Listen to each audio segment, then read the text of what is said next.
সুপ্রিয় দর্শক বন্ধুরা, আসসালামু আলাইকুম। সবাই কেমন আছেন? আশা করছি যে যেখান থেকে দেখছেন অনেক অনেক ভালো আছেন। ফাইনালি লঞ্চ হয়ে গিয়েছে ওপোর নতুন আরেকটি চমক, Oppo A1 Pro।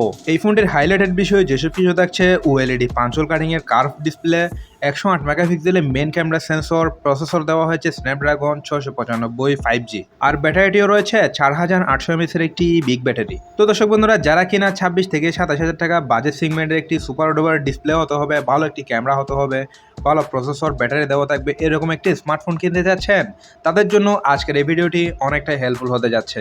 আর অবশ্যই তার আগে আরেকটি কথা না বললেই নয়, যারা আমাদের চ্যানেলে নতুন রয়েছেন এক্ষুনি সাবস্ক্রাইব করে আমাদের পরিবারের একজন হয়ে থাকুন, আর যারা অলরেডি সাবস্ক্রাইব করে রেখেছেন তাদেরকে অসংখ্য অসংখ্য ধন্যবাদ। সো ভিডিওটি শেষ পর্যন্ত দেখতেই থাকুন।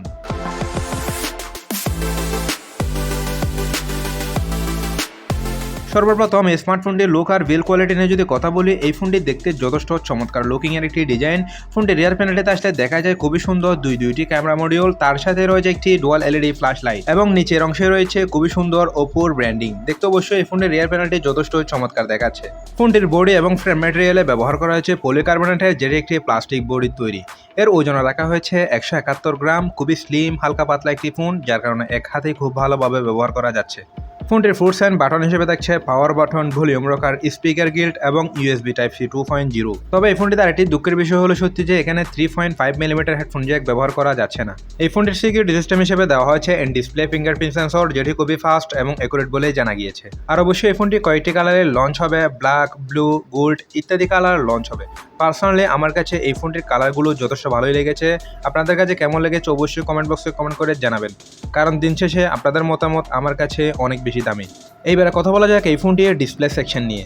ফোনটির সামনের সাইডটিতে আসলে দেখা যায় 6.7 ইঞ্চির একটি OLED পাঁচল কাটিং এর ডিসপ্লে, যেটি কিনা ফুল HD প্লাস রেজুলেশনের এবং 120 হার্টজের রিফ্রেশ রেট। সাথে থাকছে 394 ppi ডেনসিটি এবং 950 নিটস ব্রাইটনেস। তো দর্শক বন্ধুরা, এই ফোনটির ডিসপ্লে কোয়ালিটি কেমন হবে? প্রথমত আমি বলবো এই ফোনটি যথেষ্ট গুড লুকিং এর পাঁচল কাটিং এর কার্ভ ডিসপ্লে, আর অবশ্যই ফুল HD প্লাস রেজুলেশনের OLED ডিসপ্লে হওয়াতে শার্পনেসের ঘাটতি একদমই হবে না। 120 হার্টজের রিফ্রেশ রেট থাকার কারণে অনায়াসেই টাচ রেসপন্সটাও ভালোভাবে পেয়ে যাবেন। আর অবশ্যই এই ফোনটি আউটডোরে ব্যবহার করতে গেলে কোনো ধরনের ব্রাইটনেসের ঘাটতি একদমই ফিল হবে না। এখানে দেওয়া হয়েছে 900 নিটস ব্রাইটনেস। তো দর্শক বন্ধুরা, ওভারঅল সবকিছু মিলিয়ে বলতে গেলে এখানে একটি চমৎকার লেভেলের কার্ভ ডিসপ্লেও প্রোভাইড করছে। পার্সোনালি আমার কাছে কার্ভ ডিসপ্লেও যথেষ্ট ভালোই লাগে। আর অবশ্যই এই ফোনটির বাজেট বিবেচনা করলে এর ডিসপ্লে কোয়ালিটি পুরোটাই মাখন বলা যায়। এবার আসা যাক এই ফোনটির মেন আকর্ষণ ক্যামেরা সেকশনে। এই ফোনটির রিয়ার প্যানেলটিতে আসলে দেখা যায় খুবই সুন্দর দুইটি ক্যামেরা মডিউল, যার মেন ক্যামেরা সেন্সর হিসেবে দেওয়া হয়েছে 108 মেগাপিক্সেল একটি মেন ক্যামেরা সেন্সর, যা f1.7 অ্যাপারচার, এবং সেকেন্ডটিতে রয়েছে একটি 2 মেগাপিক্সেলের ডেপথ সেন্সর, যা f2.4 অ্যাপারচার। ফোনটির রিয়ার ক্যামেরা দিয়ে সর্বোচ্চ ভিডিও শুট রেকর্ড করা যাচ্ছে 1080 fps ফুল HD প্লাস রেজুলেশনে। ফোনটি সেলফি ক্যামেরা হিসেবে দেওয়া হয়েছে একটি 16 মেগাপিক্সেলের ওয়াইড অ্যাঙ্গেল লেন্স, যা f2.4 অ্যাপারচার। এর সেলফি ক্যামেরাতেও সর্বোচ্চ ভিডিও শুট রেকর্ড করা যাচ্ছে ফুল HD প্লাস রেজুলেশনে। এবারে কথা বলা যাক এই ফোনটির ক্যামেরার মেইন পয়েন্টগুলো নিয়ে। দর্শক বন্ধুরা, ওপোর এবারে প্রথম এখানে 108 মেগাপিক্সেলের একটি মেইন ক্যামেরা যুক্ত করে লঞ্চ করেছে। অবশ্যই যথেষ্ট ভালো ফটো কোয়ালিটি পাওয়া যাবে, তবে আমার কাছে এর ভিডিও কোয়ালিটি একটু কমতি বলেই মনে হয়েছে। এখানে দেওয়া হয়েছে 1080 fps ফুল HD প্লাস রেজুলেশনে।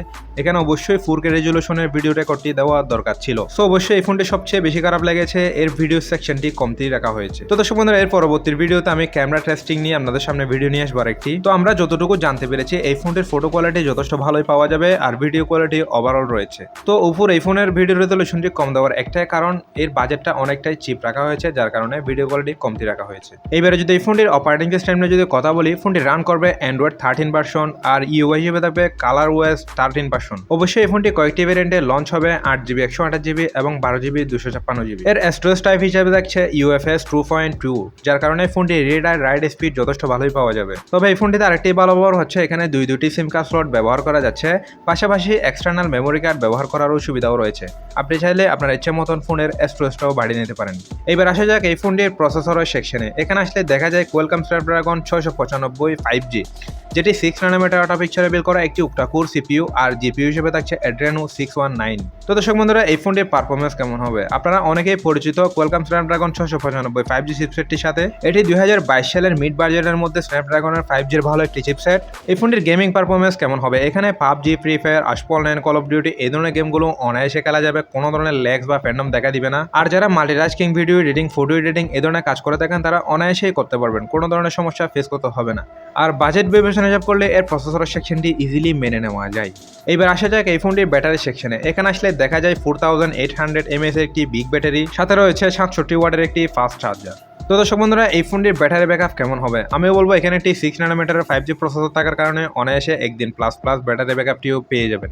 তো দর্শক বন্ধুরা, এই ফোনটি অলরেডি বাংলাদেশ মার্কেটে লঞ্চ হয়ে গিয়েছে আনঅফিসিয়ালিভাবে বাংলাদেশ মার্কেটে এই ফোনটি পাওয়া যাচ্ছে 27 থেকে 28 হাজার টাকা বাজেট সেগমেন্টে অ্যাভেলেবেল পাওয়া যাবে।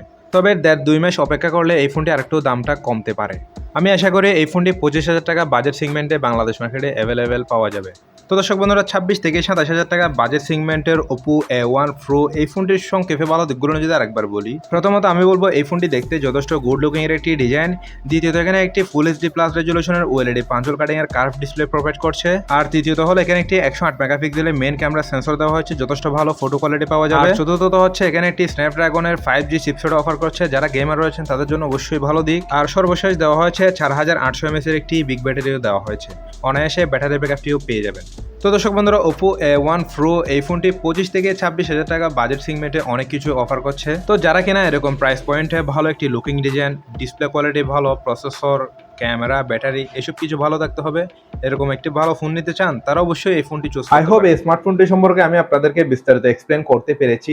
এরপরেও যদি কোনো কিছু জানার থাকে অবশ্যই কমেন্ট বক্সে কমেন্ট করে জানাবেন। সো ভিডিওটি যদি সত্যি ভালো লাগে থাকে তাহলে অবশ্যই একটি লাইক করবেন। আর যারা আমাদের চ্যানেলে নতুন রয়েছেন এখনই সাবস্ক্রাইব করে আমাদের পরিবারের একজন হয়ে থাকবেন। তো আপনার একটি সাবস্ক্রাইব আমাকে করতে পারেন নিত্য নতুন আপকামিং স্মার্টফোনের ভিডিও বানাতে সহায়তা করে। সো দেখা হবে নতুন একটি ভিডিওতে। সবাই ভালো থাকবেন, সুস্থ থাকবেন। আল্লাহ হাফেজ।